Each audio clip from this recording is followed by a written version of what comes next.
preservation of and increased access to the 92nd Street Y Humanities Audio Archives is generously funded by the National Endowment for the Humanities. Friends, it's a wonderful pleasure to be here tonight and to be able to tell you about my new book and talk about a subject that interests me tremendously, the way men and women tell their life histories to themselves and to others. I thought I'd start out by telling you a little bit about how I came to be interested in the subject of autobiography, then tell you a bit about the motivations for writing my own memoirs, and then tell you what When Memory Speaks is about and the way it relates to those earlier interests. I first became interested in the study of autobiography when I was a graduate student at Harvard, and I studied the lives of the first generation of American women who had access to graduate education. There were about 50 of them. They had a real sense of being pioneers and of being bearers of a new historical moment, the first women ever to have this opportunity. And because they had a sense of making history, they all wrote memoirs. They all wrote copious diaries, and they all knew one another and corresponded to one another. And they all kept just about every shred of paper that ever related to their lives. So there's a wonderful archival source for me to study. And what fascinated me as I came to know their private communications to one another and the memoirs that they wrote was that this group of very high-powered, very ambitious, very tough, very managerial, highly political women corresponded with one another in very flat and direct terms about what they were doing. And they had very clear insight into their careers, their ambitions, their shared campaigns for one social reform or another. But when they came to write their memoirs, they came across as the nicest, sweetest, gentlest little old ladies to whom things just happened. And it always fascinated me because all my life I've been teaching in universities, and I would be particularly concerned with teaching young men and young women who were thinking about future careers. And if I were talking to a young man, I could turn around to my bookshelf and pull out how I discovered DNA, how I founded General Motors, how I saved the Chrysler Corporation, how I became president of the United States. And you could give them to them and they could think about them as a kind of roadmap. But if I wanted to give a young woman a similar kind of story, I had all these nice, gentle ladies who said they really did nothing. It all just happened to them.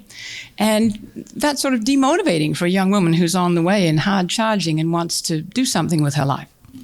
So I became very interested in why it was that women told their life histories as though they were a romance.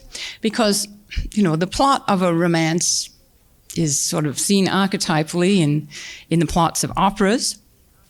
And everybody knows what that's like. The soprano is, no matter what size she may really be, she's meant to be young, exquisitely finely tuned emotionally, no brains, and things happen to her. I mean, the first act, she bumps into the tenor, and they sing a whole lot of love duets. And then in the second act, scheming relatives or war or revolution or something dreadful parts them. And that enables them to sing some very interesting songs. And then in the third act, they get together again. And after they've sung some more wonderful love duets, she drops dead on the stage because that's the plot of the romance. A woman has no life history after she's met the tenor. It's all over. And that's true also, of course, about romantic fiction. Think about Hemingway, for instance, something like A Farewell to Arms. What happens to this wonderful nurse he's met in the closing days of World War I? Why she dies in childbirth. Because Hemingway doesn't know how to deal with adult women's lives any more than the people who wrote operatic plots. So what that plot formulation says is that a woman's history ends when she meets her romantic mate. And the story is over, it finishes. And so, reader, I married him, or so they lived happily ever after. A man's story never ends at that point. It continues on through adulthood and many kinds of achievement. But a woman's is over. And what interested me about my 50 or so women who wrote their memoirs about lives of active planning, plotting, political organizing, was that they felt somehow or other compelled to cram their life story into a romantic form. And so they would tell the story as though it were an idealized kind of romance. And I have a very striking example in the life history of Jane Addams, who's a famous American,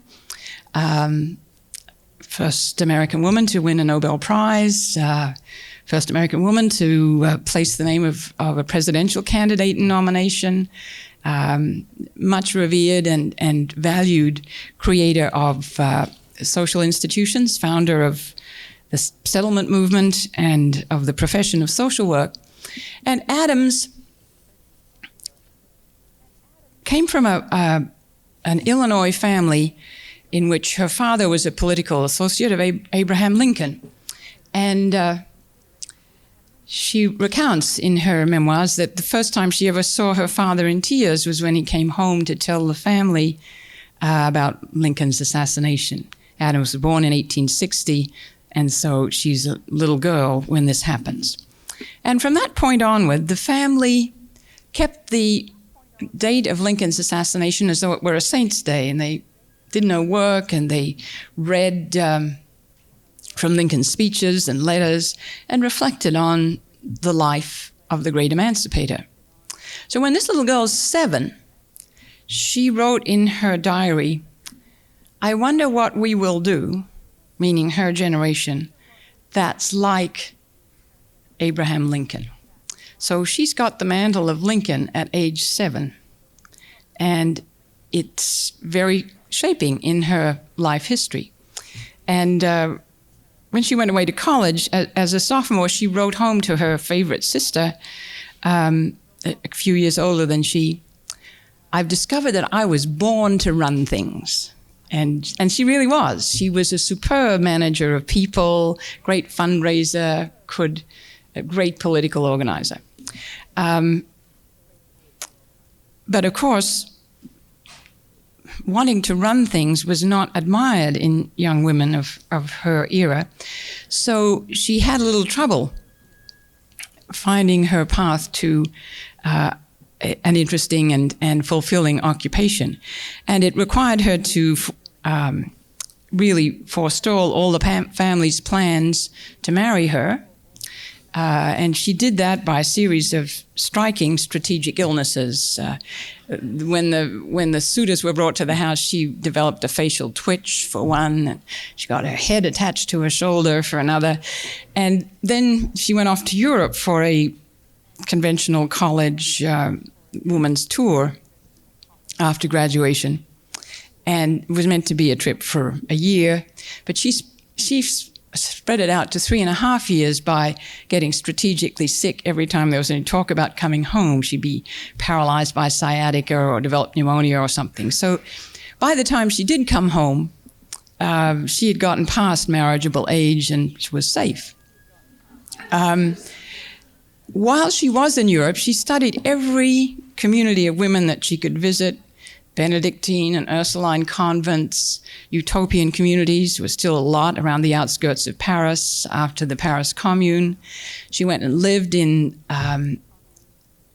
really utopian communities in the East End of London. One known as Toynbee Hall was founded by Oxford undergraduates who wanted to contribute their education to raising the lot of the London poor. And in the course of studying all those communities, she thought hard about what she would like to do on returning to the United States. And she wrote out a plan, which she called The Scheme. And it's a 16-page document, and it says exactly what she's going to do when she goes back to the United States. She's going to find a house in the poorest section of Chicago, rent it, invite some of her highly educated women friends to join her there. And she's going to finance it by going to the philanthropy committee of the Chicago Women's Club, where Mrs. Armour, Mrs. Swift, and Mrs. Pullman were members, and those were the great fortunes of the day.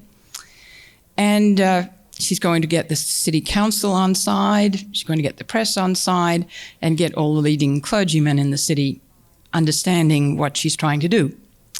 And she went back and did exactly that, and Hull House, which she founded in 1889, became the pioneering social settlement where educated young Americans could spend time getting to know the immigrant population of a great industrial city. Well, that's really very interesting. She thought that she was doing for the industrial poor what Lincoln was doing in freeing the slaves.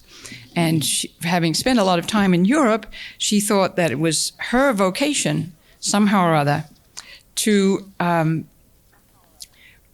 really create in the United States a set of institutions that would mediate the conflict between capital and labor, which was so central to European society when she was visiting it in the late 1870s, early 1880s, not long after the Paris Commune and a period of great industrial strife. So she came home, followed out her plan, and was very successful. And Hull House became the shaping institution for not only the profession of social work, but for people's ideas about social welfare. And she was so instrumental in that she was the person Roosevelt asked to speak on the radio right after him when he announced the passage of the Social Security Act. Well, you'd think she'd have a story to tell you in her memoirs about that, but here's what she has to say. It's hard to tell just when the very simple plan, which afterward developed into the settlement, began to form itself in my mind. So it's doing it in a self-reflexive way. It's not involved with her thought. It's just happening. Began to form itself in my mind. It may have been, and that's conditional. She wants you to think it's possible she didn't think about it at all. It may have been before I went to Europe for the second time. But I gradually became convinced. How? She doesn't tell us. Somebody's convincing her. That it would be a good thing to rent a house in a part of the city where many primitive and actual needs are found, in which young women who have been given over too exclusively to study might restore a balance of activity along traditional lines and learn from life itself. Well, so she puts into the reader's mind the notion she didn't think about it at all. It was direct inspiration. And it's conditional anyway. And then she says the actual moment when she knew she ought to do this came when she was in London in 1883, and she's one of a small party of tourists, and I'm quoting, who were taken to the East End by a city missionary to witness the Saturday night sale of decaying vegetables and fruit, which, owing to the Sunday laws of London, could not be sold until Monday, and as they were beyond safekeeping, were disposed of at auction as late as possible on Saturday night. So she has herself going to this in the passive voice. She's saying she was taken. But if you look at her diary, it makes very clear that she organized the party, bugged the woman to take them there, and made the event happen, which she says was the moment of her conversion. So what she's doing is distancing herself as far as possible from any action on her own behalf. And if you read women's memoirs with careful attention to the tenses and look at things they put in the conditional passive, you know that's when they're really acting decisively. But they express it in language that's as far away from action as possible. Now, why did she do that? And why did she present her life with this moment of sort of falling in love with the cause when she saw the poor struggling for food in the East End of London? She's turning her story into a romance. She's not falling in love with a man, she's falling in love with a social cause, and that's the way she presented the rest of her life. Now, if you give that kind of story to a young woman who's trying to think about her career, you are telling her that she's to go off and wait until she falls in love with some wonderful cause. And it's not very helpful to her in thinking about planning her life. Unless you should think that Adams is unusual, I'll just read you a few words of Margaret Sanger's, because they are a wonderful example of the same story. Sanger was the daughter of an Irish Catholic family from Corning, New York. Her mother had 14 pregnancies, 12 of which came to term, and she was convinced that her mother died early of tuberculosis because of her frequent and repeated births. And so she made a vow to herself as a young woman, her mother died when she was a very young woman, that she was going to do something about the problem of women controlling their fertility, and it was sort of in honor of her mother. It was a cause she took up. She went off, trained as a nurse, married, living in New York City, and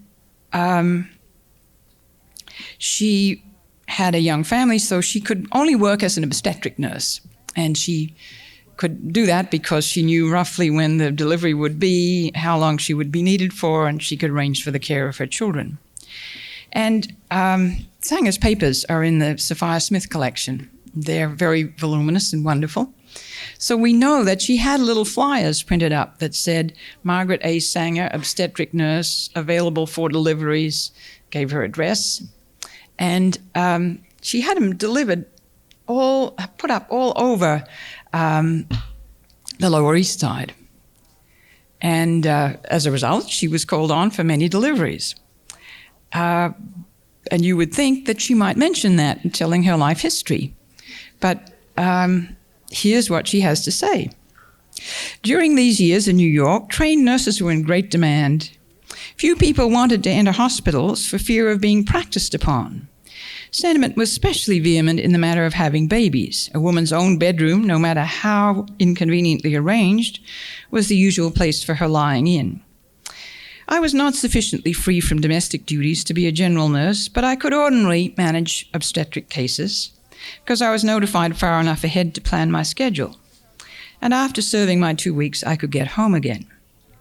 Sometimes I was summoned to small apartments occupied by young clerks, insurance salesmen, or lawyers just starting out, most of them under 30, whose wives were having their first or second baby. And then she says she didn't really enjoy going to the Lower East Side and struggling with the terrible poverty that she encountered there. But never mentioning the flyers and the advertising of her services, she says, but more and more, my calls began to come. Here we go again. My calls began to come, somebody else is arranging it, from the Lower East Side, as though I were being magnetically drawn there by some force outside my control. The force is her announcements. But I hated the wretchedness and hopelessness of the poor and never experienced that satisfaction in working with them that many noble women have found. So here is Sanger telling you that she connected with the cause that she committed her life to quite by accident. Fate or destiny is out there, and you could almost hear the orchestra tuning up for the grand aria because she's presenting herself as this woman who's acted upon, to whom things happen. Well, that's a plot that continues in women's narration of their lives right up to the present day, although mercifully, the feminist movement has given us another narrative entirely, which is of a young woman striking out on her own, trying to shape and direct her own life, and has given her a text which isn't a romance any longer. But there is still a continuing theme in many women's memoirs right up to the moment which presents their life stories as a romance. And I'll tell you a little bit more later on in this talk about why I think we should be worried about that. But before I get into that, I want to say a word or two about what got me into writing memoirs and why I thought it was important.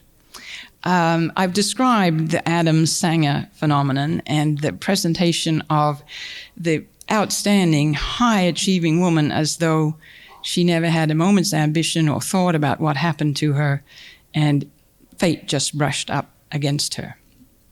And I've talked about counseling young women as students of mine.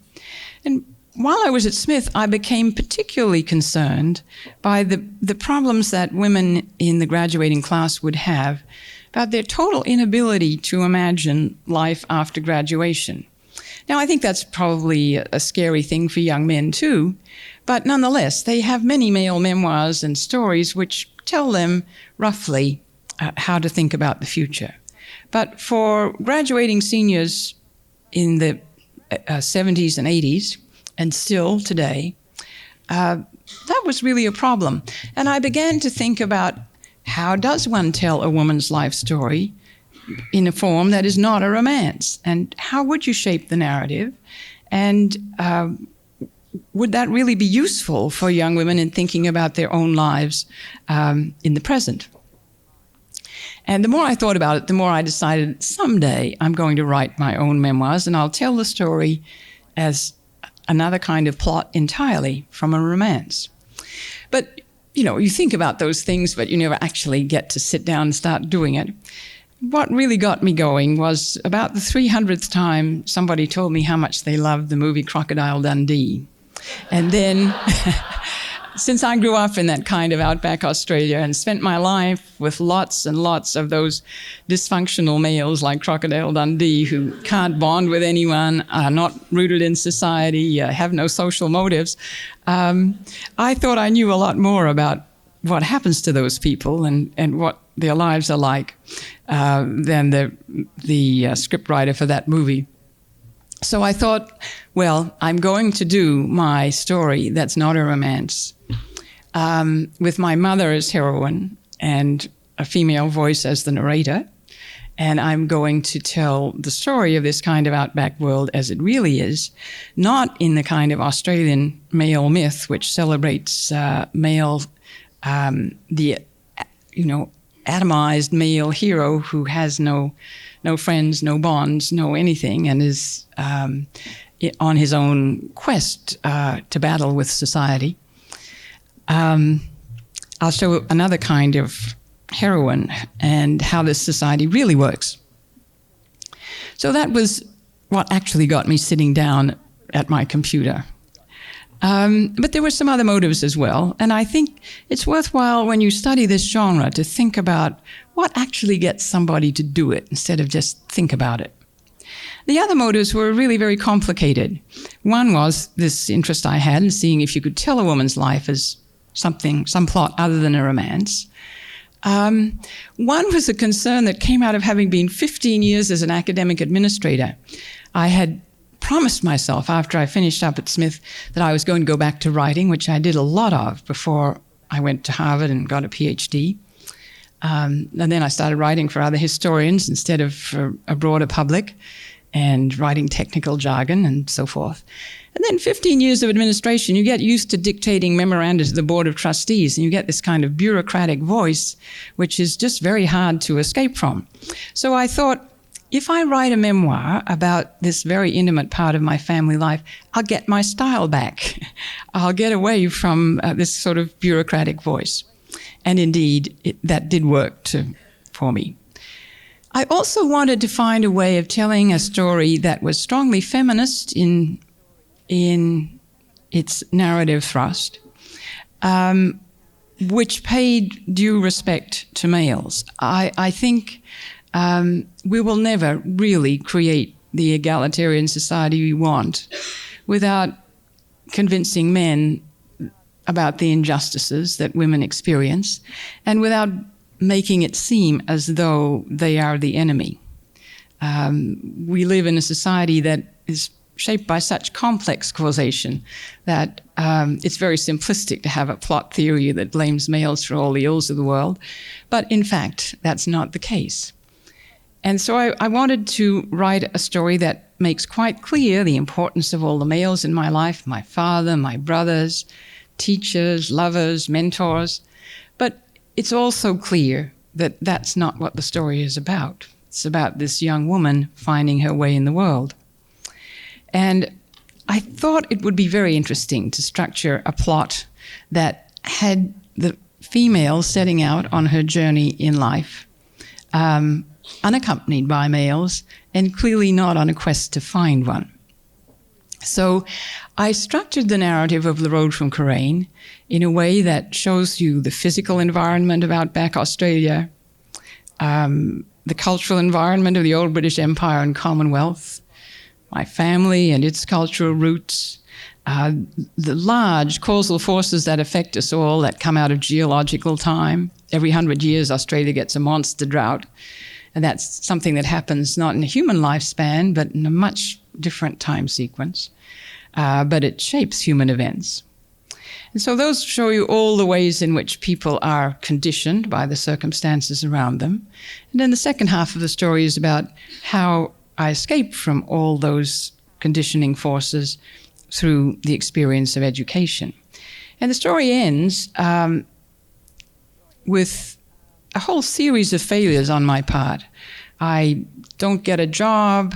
I can't persuade the Australian Foreign Service to employ me because I'm female. I can't article as a law student because I'm female.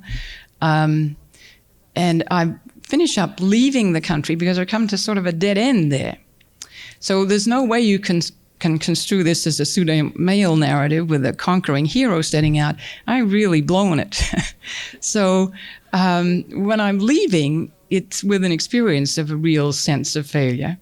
And I want the reader to experience that and know that I'm departing not like Odysseus to have this triumphant series of tests to return to take his rightful place in the society. I'm gone for good. And I want the reader to stop and think, if they're Australian, what a pity that is. Wouldn't it be nice if this two generations of women, my mother and I, had been able to be our best and most creative selves in that world? And I think I'm satisfied that there's some real merit in that. Now, I end the story as I'm walking out to get on the plane to come to the United States and go to Harvard Graduate School. And so when I get on it, you have no idea what's going to happen. But it's crystal clear that I'm not going on a romantic quest. I'm going to find work of some kind. And that has driven the readers of this narrative absolutely crazy. There are just thousands and thousands and thousands of letters which say, I want to know what happens next. What's the end of the story? And of course, I could have ended it 2 years later when I met and married my husband. And then everybody would have said, oh, so that's how the story ended. And it immediately would have been turned into a romantic narrative. There have been many efforts to turn this Road from Coorain into a movie, which have never come to any fruition because no scriptwriter can think of any way of writing it except as a romance. And since I always retain the veto rights on the script, I veto them because the story has to come out in this other way. And I continued on with the second volume, which is about a young woman's professional life and finding her way as an adult into the commitments of marriage, but also of a very demanding professional career, with the objective of providing that kind of little map of what happens to adult women, to young women who are trying to imagine their life as adults. And it's interesting that if you look around, there are very few narratives by or about women which deal with their adulthood and the blending of love and work, the life of the affections and of the intellect. And that's absolutely essential if we are to provide a different picture of the world for young women today. Now, when I was going around reading from The Road from Coorain and True North, and also from the 2 anthologies of women's memoirs that I've published, I would often talk to the audience about how to think about the genre of autobiography. And pretty soon people started coming up to me afterwards and saying, have you written that down anywhere? I took notes, but I'd really love to read what you had to say. So that was really the motivation for sitting down to write When Memory Speaks. And it's a study of the genre of autobiography, which is a strange and interesting one. It is a form of fiction because the narrator can't tell everything. So the way they structure the narrative shapes what the reader takes from it. And yet it's a story about a real person living in a real place in a real time. And so it gets over the problem that afflicts the modern novel, which is the suspension of disbelief, which readers used to accord Dickens and Tolstoy and so on, and George Eliot, but they don't any longer. And so modern fiction is a very different genre from its earlier forms. But autobiography is a form of fiction where if you manage the narrative okay, people will say, yes, this is a real person, these things really happened, and they will get into the story and become involved in it. But it's a very funny story because you're telling it as both the subject and the object of the narrative. You're talking about yourself as the object, but you're also the narrator, which is a strange kind of narrative. And you're trying to create something which has a beginning, a middle, and an end while your life is still going on, and the end is unknown. And of course, you are also trying to recreate and sketch the lineaments of the society around you, and the genre works best if people are skilled at doing that, so that you get an instruction in a society, in a way of life, as well as some of the events of the individual's life. And then, of course, there is supposed to be, and I think probably it's true, a more serious problem for women telling their life stories than men. And that's because we have a tradition of seeing the world from the male point of view. Our language really is shaped to subsume the female within the male. Our conventions of narrative in autobiography are drawn from the male hero in Greek epic narrative. And women are not really supposed to talk about their private selves, because we have these conventions of modesty that mean a woman shouldn't talk about herself. Indeed, the whole rise of the conventions of modesty for women were part of the 18th and 19th century privatization of the family, setting women aside in a domestic sphere where they didn't intersect with politics or public life, weren't supposed to have opinions about it, and certainly were not supposed to talk about their private domestic experience. And the result is that many people see women's attempts to write about their lives as a terrible breach of modesty. They're telling things about the family and about their life experience that are meant to be private and shouldn't be spoken about. And I'm struck by how often I receive mail from people who say, I love The Road from Coorain and True North, but how did you ever get yourself up to tell all these stories about your life? Didn't you find it troublesome? Well, the answer is no, because I didn't tell what I didn't want people to know. And nobody would ever raise that question with a male narrator because their lives are supposed to be public and the subject of public scrutiny. So that's another problem of the genre, how to tell the story without offending the canons of modesty for women. And that's impossible. You can't really do it. So you have to crash through that somehow. And then another major problem is that it is difficult for a woman to see herself as an actor in a culture which has taught her not to see herself as one. And if a memoir is about anything, it's about how one acts to shape the course and direction of one's life. Now, that problem is so acute that many literary theorists have said it's almost impossible for women to write a convincing autobiography because they're supposed to experience their life and find its meaning through relationships with other people, not themselves as the actor and creator of a public self. I don't think that that's true. I think women write wonderful memoirs, and I'm going to read you some excerpts of some marvelous ones in a minute.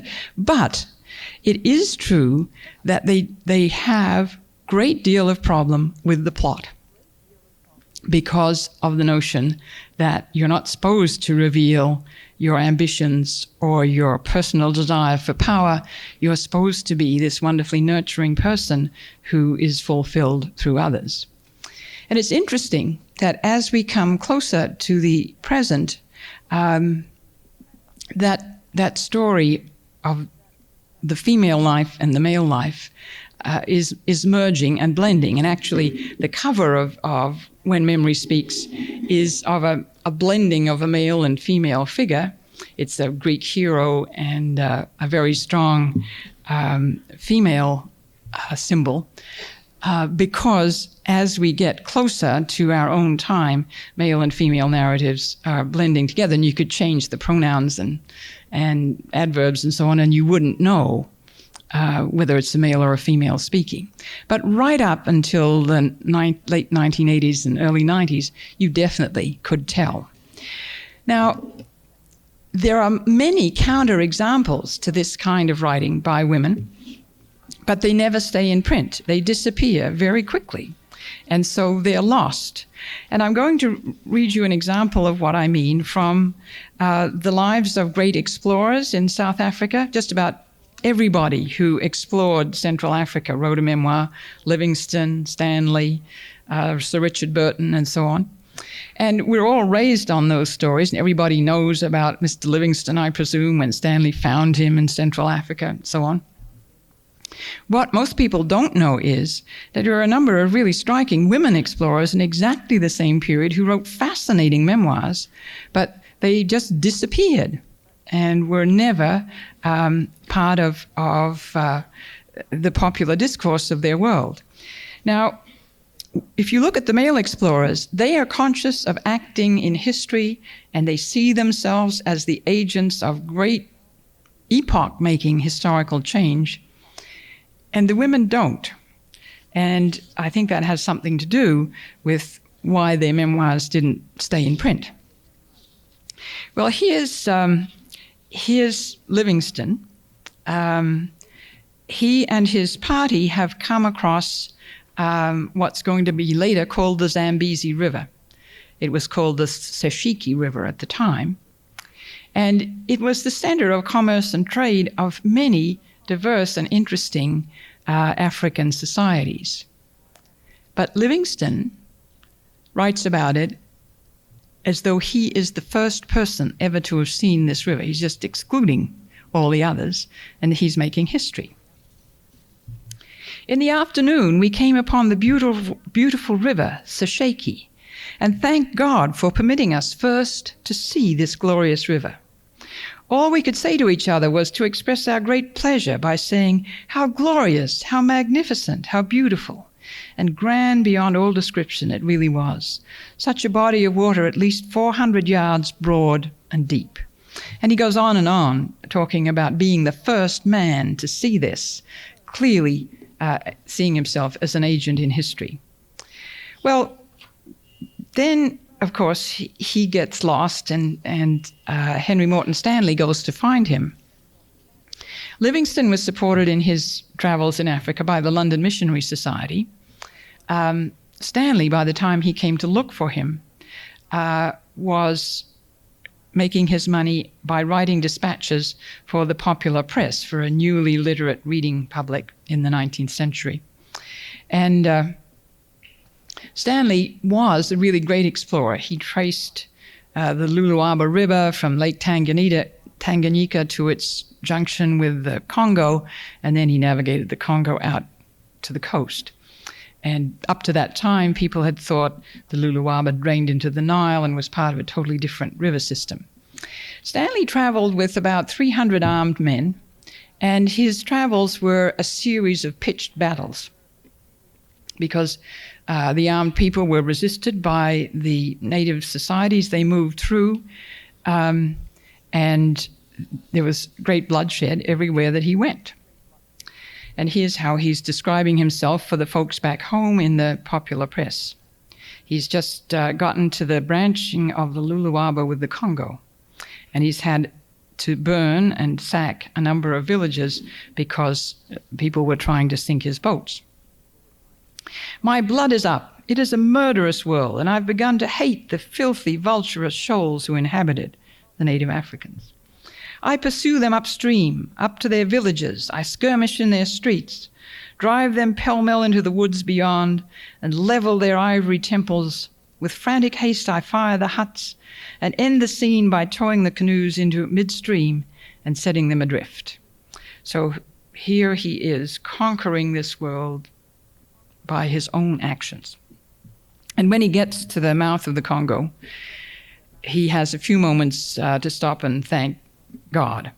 Grateful as I am to him who had enabled me to pierce the dark continent from east to west, my heart was charged with grief and my eyes with tears at the thought of the many comrades and friends I had lost.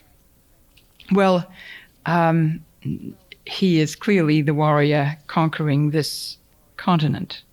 And then here's Richard Burton, who has gone in disguise to Harar, which is modern-day Harare, which was the Muslim center of African society. And he's disguised as a Muslim, and he's gone with a party of 7. And he sees himself as the agent of the British Empire and the maker of the history which will make Africa a British colony. And he's had an audience with the Emir of Harar, and here is his reflection as he settles down to sleep that night.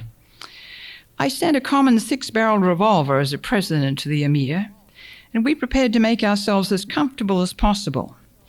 The interior of our new house was a clean room with plain walls and a floor of tamped earth.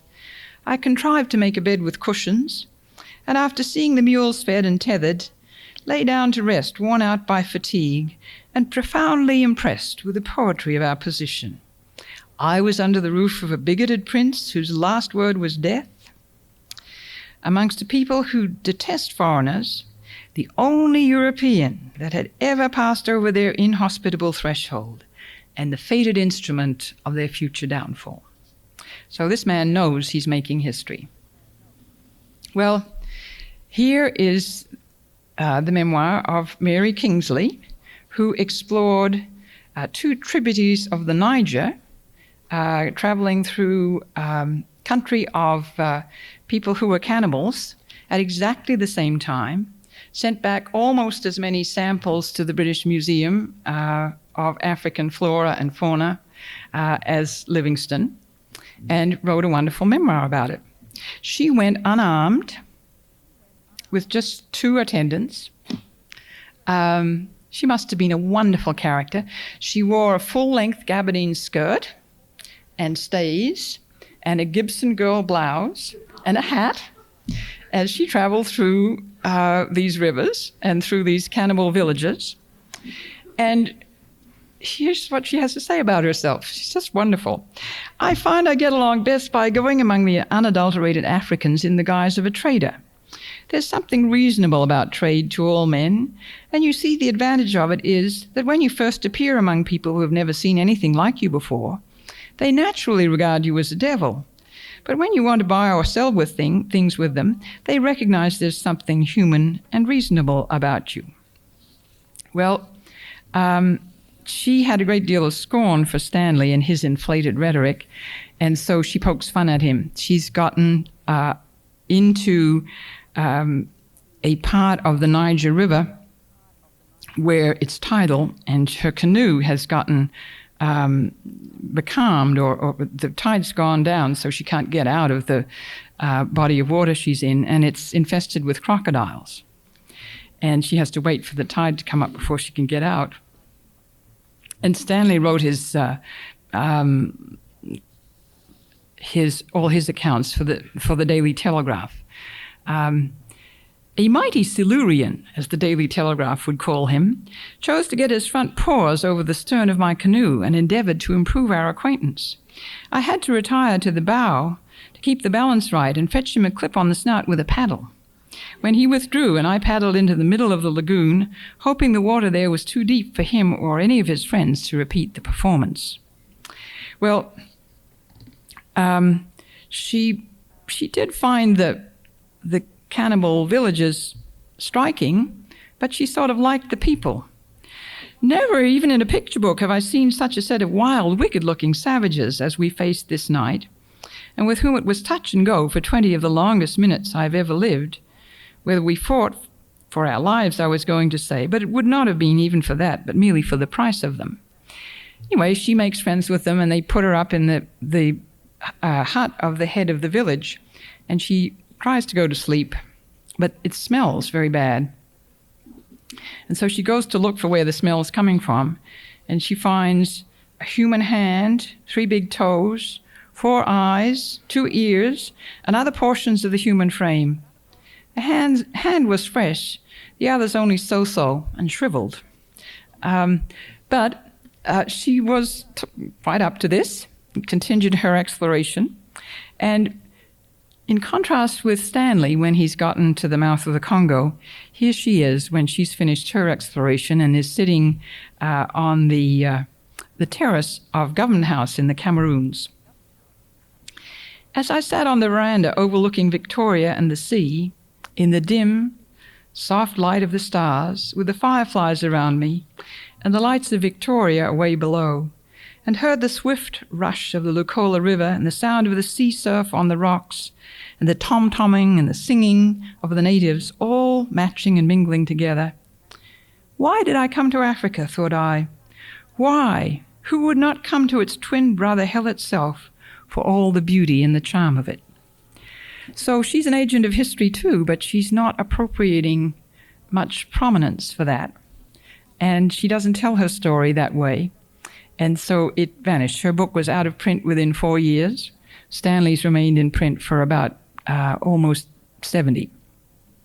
And of course, Stanley and Livingstone became the archetypal explorer in Africa, and part of every schoolboy's story, and Mary Kingsley was never part of every schoolgirl's story.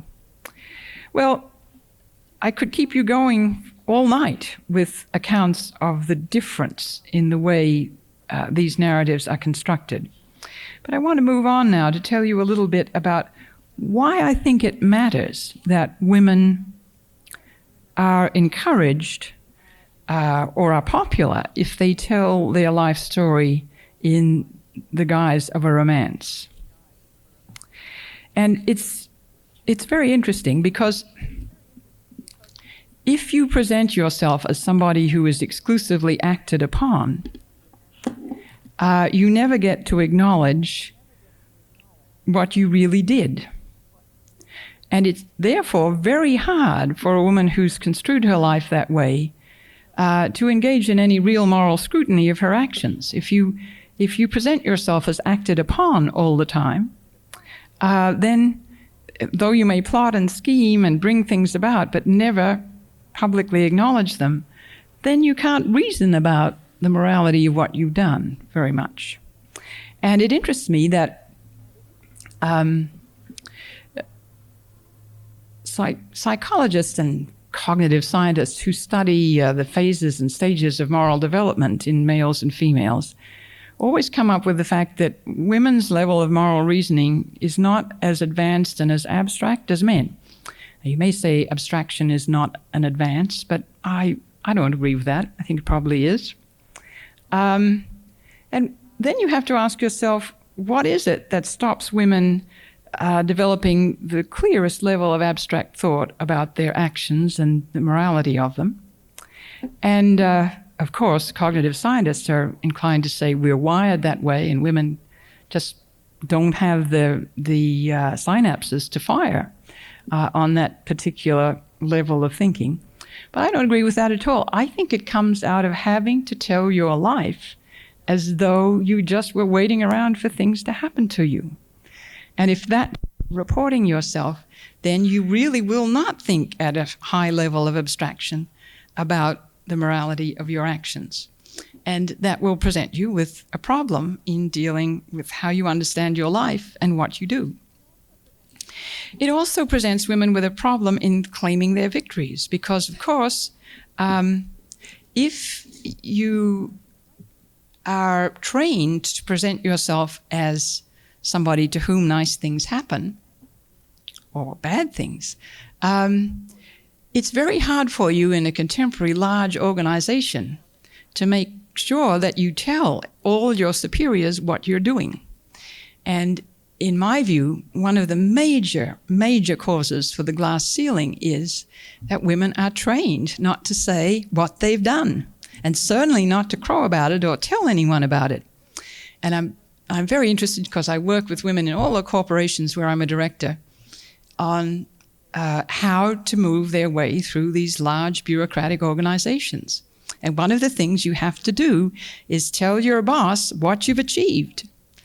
And I'm fascinated to find that if you can do it on email or voicemail, they can do it. But they still find it very hard to walk in and say, I got the deal, and this is how I did it.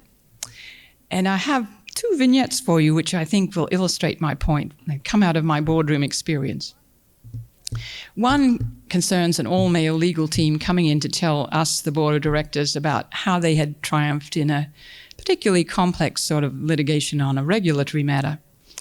And, the male team came in with briefs this thick, thumped them down on the boardroom table, and they told us how they worked up the law on this particular question, how they'd prepared the witnesses, how they'd psyched out the judge, and they pounded the table and explained what the difficulties were and what they'd overcome and how they'd done it. And at the end you thought, gee, they really did a great job.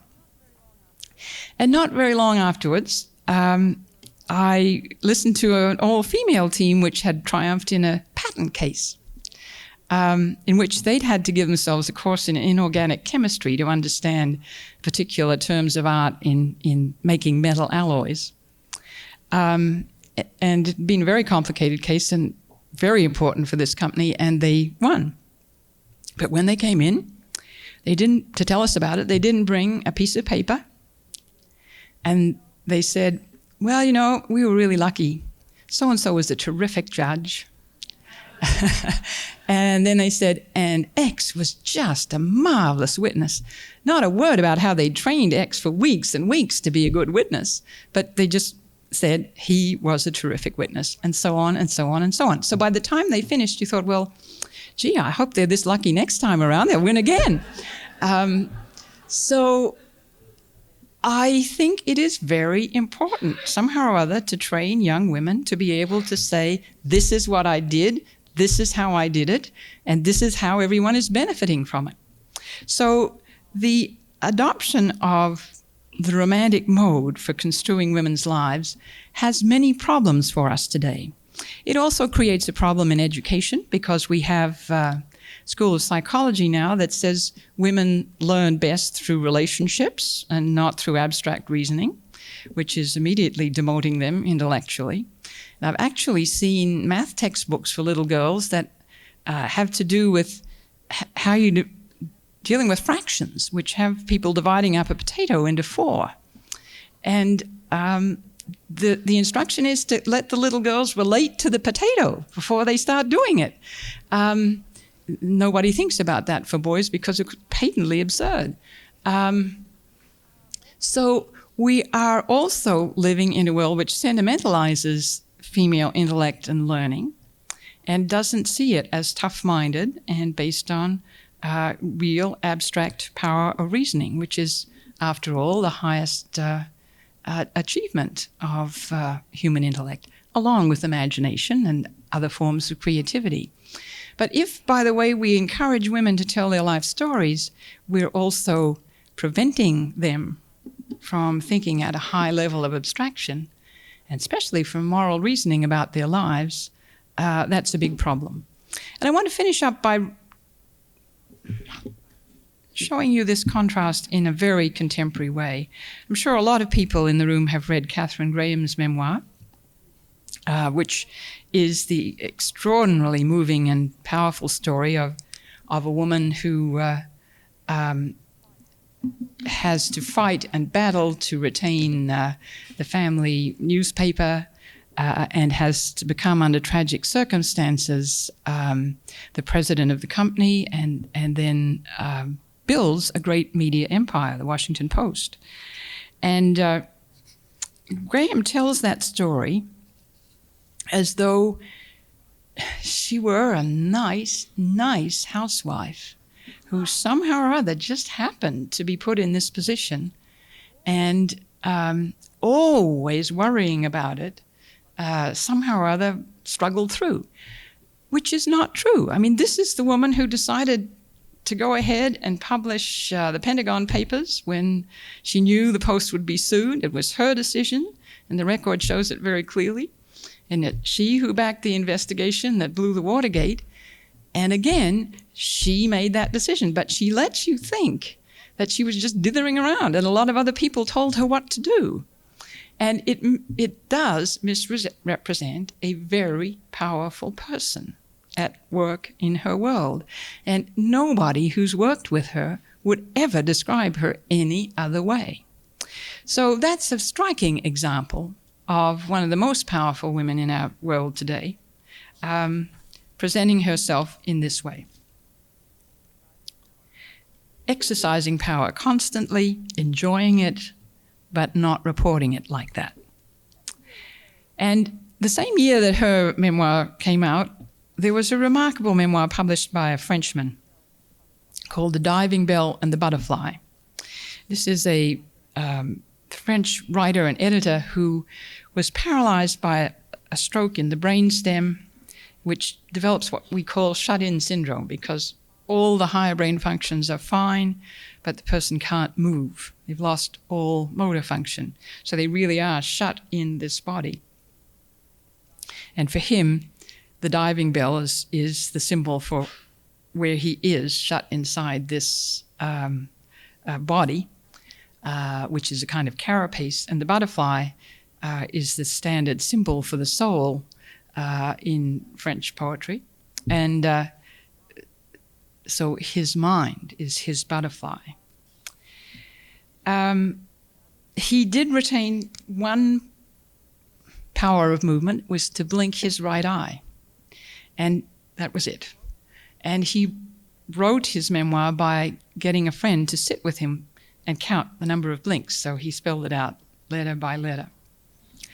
And it is a remarkable piece of work. But what interests me about it is this person, totally paralyzed, retains a great sense of agency.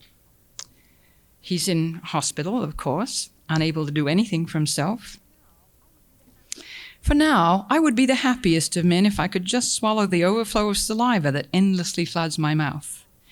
Even before the first light, I am already practicing sliding my tongue toward the rear of my palate in order to provoke a swallowing reaction.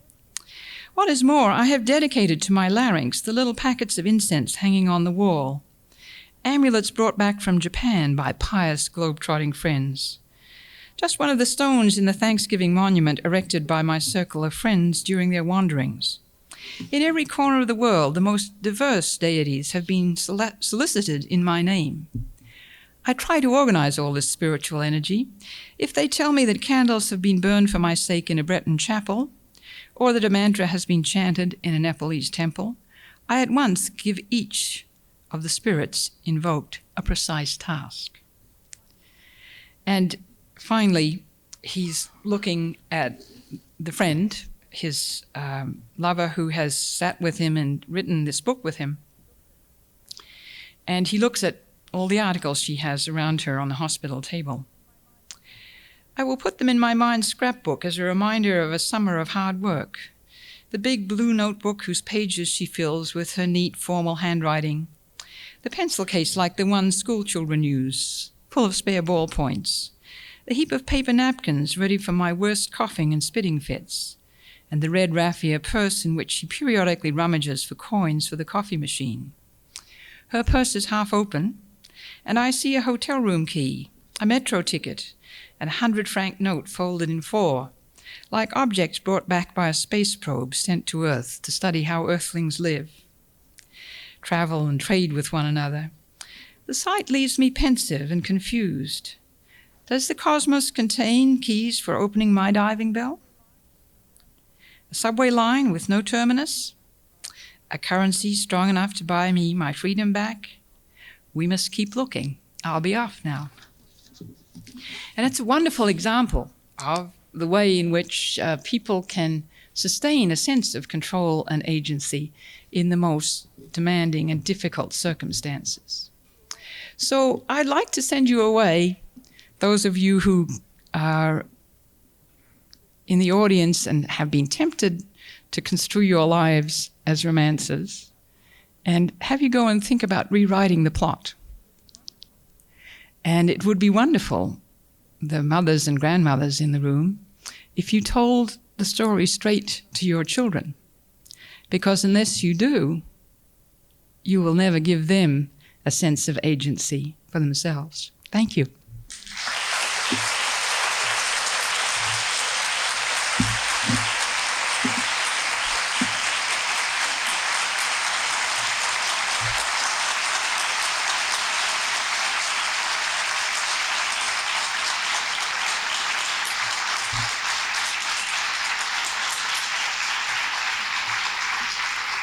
I know there's time for questions or comments, and if I keep my hand up here, I can see you. So I would be happy. Yes?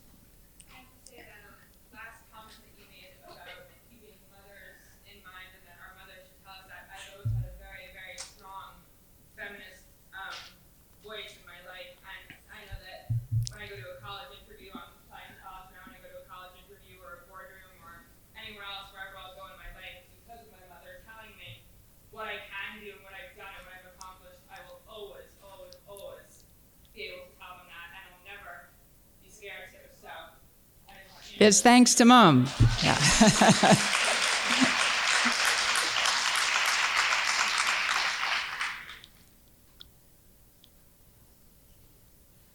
Hard to see here, but I'm going to move out of this light a bit. Yes. I would like to ask, how much do you think women do this intentionally? How much do you think they're responding to the demands of the male society? I feel that women do it mostly because they feel the only way they can get it is to acquiesce to the male demand of making themselves into this romantic figure. The question is, how much do women convert their lives into a romantic story consciously, and how much is it unconscious? And the questioner says she thinks women do it because it's the only way they can get ahead without encountering all sorts of male opposition. I would say that I think the question isn't formulated quite the right way. Let me see if I can reformulate it for you. Where do we get these life plots? Where do they come from? And how do they get internalized? And really much of When Memory Speaks is about that process. I think that they come from the way the family history is told, the way we're taught history, the popular culture, what we see in movies and popular romances and so forth. And they aren't challenged for lack of competing models. And I don't believe that one can lay that entirely and exclusively at the door of males. Because I think women who step outside that and provide a competing model often get pretty rough treatment from other women. So it's important to think about that particular problem. And I think it's very interesting, whatever you think about her politics, what's happened to Mrs. Clinton, who started out in the White House thinking that she wanted to be a strong professional woman. And in her early life, you know, she had her hair pulled back and was a person who didn't pay all that much attention to clothes and self-presentation. And, you know, now she's got her hair over her eyes, which is the veiled gaze, not looking people directly in the eye.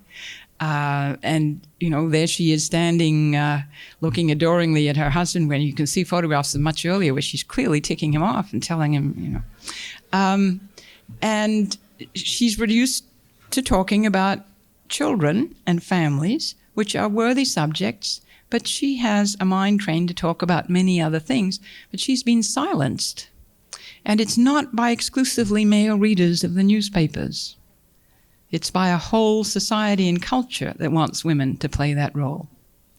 So, and my point about playing along is that it's a self-defeating strategy. You can't get anywhere by representing yourself that way. You may slide by and be approved, but you'll never be in a position of real command unless you say what you've done. Yes? But as valuable as it would be for women to claim agency for their lives, isn't it equally valuable for men to work maybe articulating some of this rhetoric? As valuable as it would be for women to claim agency in their lives, wouldn't it be equally helpful to men not to feel obliged to claim agency for everything? Yes, of course it would be.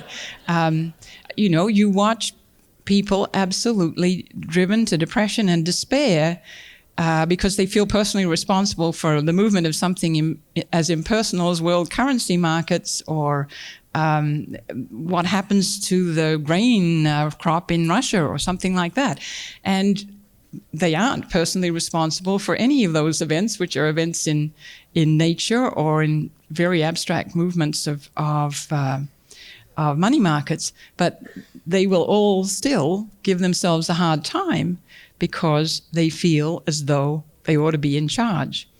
And so we were talking about women's lives and women's narratives tonight, but When Memory Speaks, I make a lot of the corresponding need for men not to screen out of their story what happens to them. It's always fascinated me that we're told that women live their lives sustained by networks, and men are always represented as these bounded individuals who, are really alone in planning their destiny.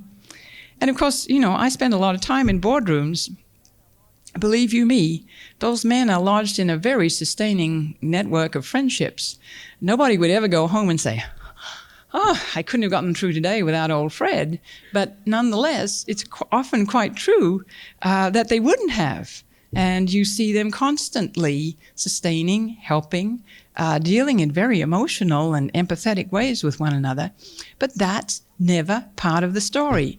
Now, I'm fascinated when people say to me, "How can you spend time in all those boardrooms with all those tough guy males?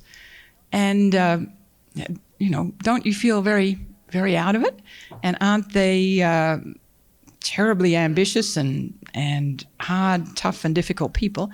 And the answer is you can't really run a large organization without becoming a very nurturing and empathetic and intuitive person who can spot talent and develop it and sustain it and call it forth.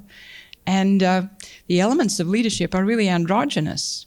But we have all these stereotypes that we should deconstruct, men as well as women. I could keep you for another hour telling you about male narratives. Yes?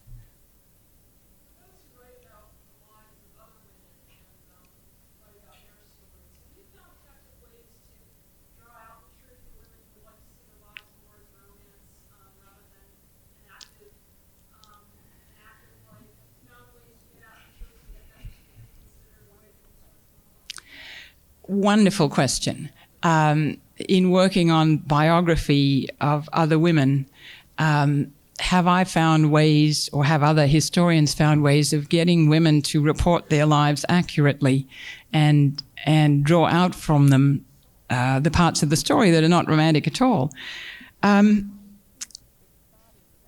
I think it's starting to happen. I think that Doris Kearns Goodwin's biography of Eleanor and Franklin Roosevelt represents her as a really powerful politician and talks about her political strategizing and how she dealt with various crises in what was a two-person team, if ever there was one. And I think Blanche Cook's biography of Eleanor Roosevelt is also having the same effect, although she's only halfway through her life. But it's quite rare. And normally the main organizing theme of the biography of a female has to do with their romantic and erotic life. I always used to be fascinated as a girl in college when I would read about Elizabeth I, who was one of the world's great diplomatists. And the story of Elizabeth I's reign, which was one of the greatest in British history, was always told in terms of her various alliances to marry. An ordinary matter of statecraft, but it's treated as though it's her erotic life that's being discussed.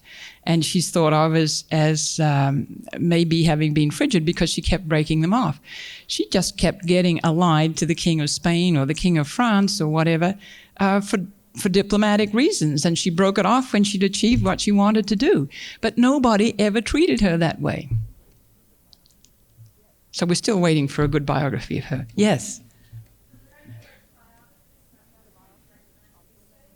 Any other biographies of women that I'd recommend these days? I named those two because they deal with Eleanor Roosevelt, who's such an important figure, especially as we're looking at another kind of first lady trying to break out of the box, which Eleanor Roosevelt really succeeded in doing. I think that one's finding a younger generation of scholars, women who are just coming out of graduate school now, doing wonderful biographies of women. So wonderful one of Sojourner Truth, which has just come out. She was always sentimentalized as just this wonderful slave woman who was all heart and no mind. And this new biography takes her seriously as an intellectual and a person who thought about and wondered about the position of her race and how to lead it. And it's that kind of writing that we need. But they're only just starting to come out. Yes? I wonder what you think of the novel Jane Eyre. The reason it's fiction, but that is a real women's search for herself. What do I think about the novel Jane Eyre in terms of a woman's search for herself? Well, like everybody else, I absolutely adore the novel Jane Eyre, but the narrative is structured around a set of erotic relationships in which the heroine is working her way towards being an independent person in charge of her own life. And it would be lovely to know how somebody might write a Jane Eyre story today. It would be a very different narrative, I hope. Yes? I'm just completing a 5-year collaboration with 50 women to study the development of leadership in an all-female community. And I underscore what you said about our, speaking in generalities, women's ability to oppress one another. And in my experience, it has been so hard to just scratch the surface in terms of helping each other to expand into our bigness and our potential.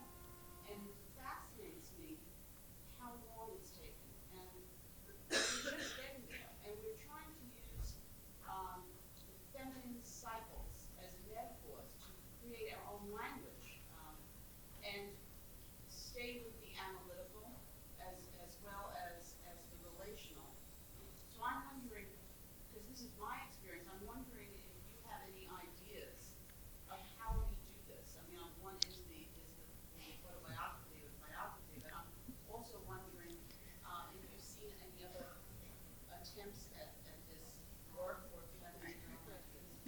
The speaker is working with a collaborative group studying women's leadership and the way in which it's developed.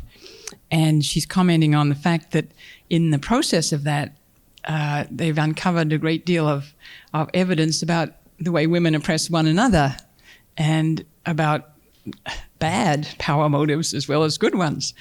And it's very difficult to tell these stories because we don't have a language for it. And we have no real way of thinking about women as political beings. It's been left out of history and political theory. And the questioner says, do I have any advice or directions in which to steer them? I think that the whole question of studying women as political beings and in relation to power is the most difficult. I mean, you can talk today about any kind of sexual relationship, straight, crooked, any kind you like. And you can tell any story about child abuse and incest and so forth, and nobody turns a hair. But the really taboo subject is women and power. And that's the one that freaks everybody out and makes them very, very nervous. I think that the only advice I can give you is to look at all the relationships of women with one another and with men that are most sentimentalized, because it is by clothing them in very saccharine kind of sentimentality that people are able to obscure the real relationships and their examination and analysis.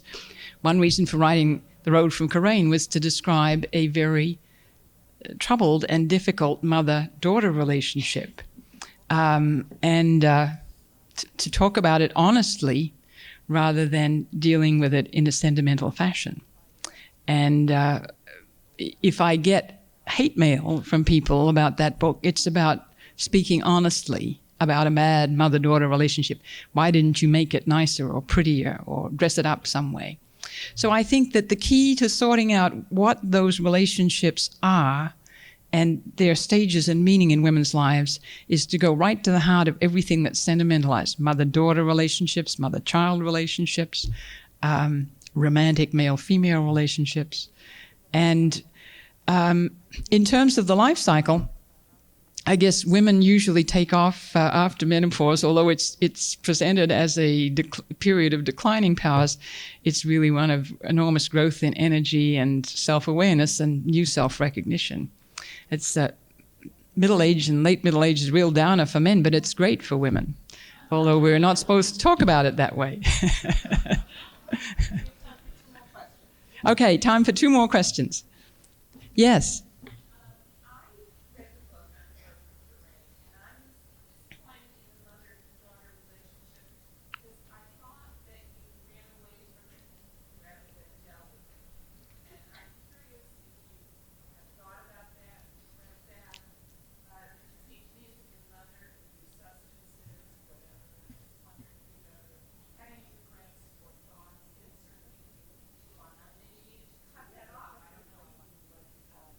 Yes, the question's a great one. The reader was disappointed in The Road from Coorain because she thought I ran away from a very difficult relationship with my mother, didn't confront her about her substance abuse and about many other problems in her life. And so she wonders if I've ever felt guilty about running away. No, neither has my brother. He left.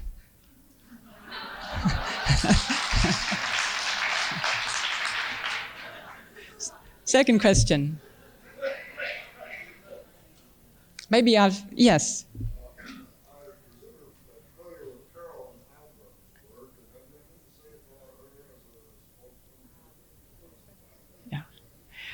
The questioner says, he's sure I'm familiar with Carolyn Heilbrun's work, and have I anything to say about that as a platform of insight into dealing with women's lives? Yes, I mean, she is one of the most preeminent literary critics who is working away at deconstructing all these sentimentalizings of women's lives and also highlighting the other motives that usually are slighted in dealing with women. Thank you.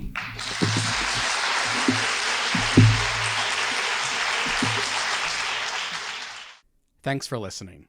For more information on the 92nd Street Y, New York, and all of our programs, please visit us at 92ny.org.